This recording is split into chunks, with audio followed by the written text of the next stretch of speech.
morning, Ottawa, and welcome to episode number 4 of The Shit Show. I thank the 3 of you who watch these for tuning in again. Today we are talking about the phantom ticket ordeal here, phantom warning ordeal here in Ottawa.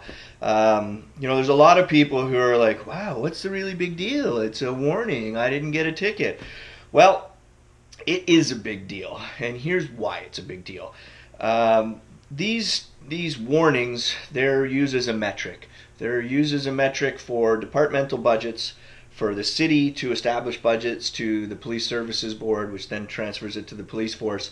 They're established within departments as a means to gauge an officer's efficacy at what they do to receive promotions, pay raises, switch from one department to another. So these metrics, which are charted, they don't just write you a little warning and there you go and nobody ever knows. These are all recorded within a database. These are being used against you and for certain other aspects of budgeting. That's a problem. So if they're being rigged, the larger picture says it's costing us immensely. The other issue here is that we're talking 11 police officers, and this was all brought about by an internal audit because one particular police officer, and I don't have his name written here, I had it yesterday, he had like stacks and stacks and stacks of pre-printed warnings, which were all ascribed to valid driver's license plates in his car, just ready to go. So him and one other individual who are really, they kind of look like the ringleaders here, they're sitting at home getting paid on yours and my dollar, so they're suspended with pay. I gotta love that for unions, the suspended with pay. Oddly enough, by the way, it's the union boss, his name is Matt Scoff, the wonderful cheerleader that he is. This is not the poor police officer's fault.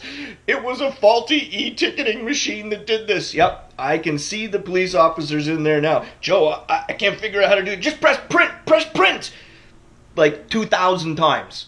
So either you're an idiot and you shouldn't actually be a police officer, or you're doing something wrong. I don't care which you choose, but choose A or B.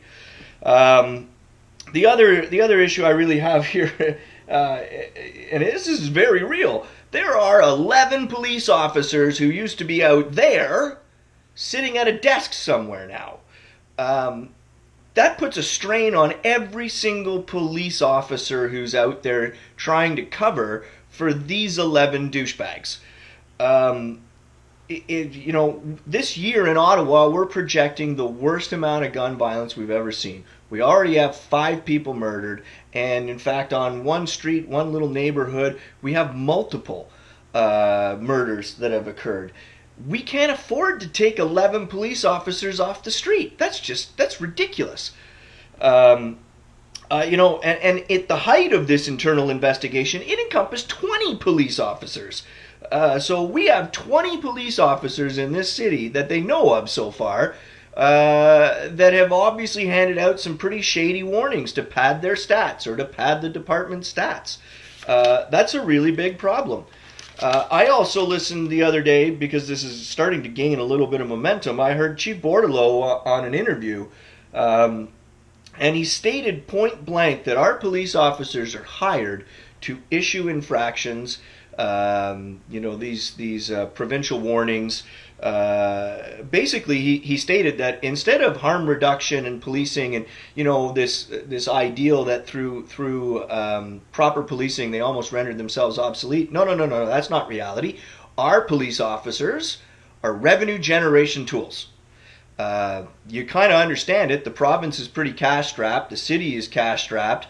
And at the same time, we have these metrics that are saying, well, we need to have more police officers because there's so many warnings going on right now, I see the progression of this leading to something more like the states, which they've now enacted many states to allow civil forfeiture.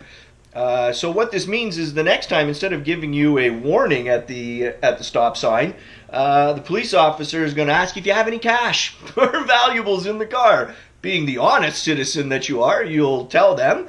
Let's say you have $1,000 in your car, they will take that $1,000 away from you legally under this banner of civil forfeiture because your only reason for having that money in your car is illegal activities. And they take it and it goes right into the police budget. If you don't think that's coming to a town near you, wake up. I also heard Chief Bordelot say that he still believes in the integrity of his officers. Anybody who knows me knows I'm a law and order kind of guy. Sure, I break the rules and the laws, but I also believe if I'm caught doing that, then I pay the price for that. But at a time right now where the world over, we're seeing an increasing distrust of police officers. In this case, they're not helping themselves.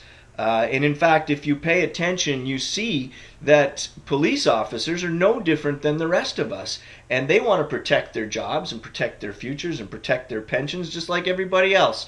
And they're willing to step over the line in doing it. And we're seeing it more and more.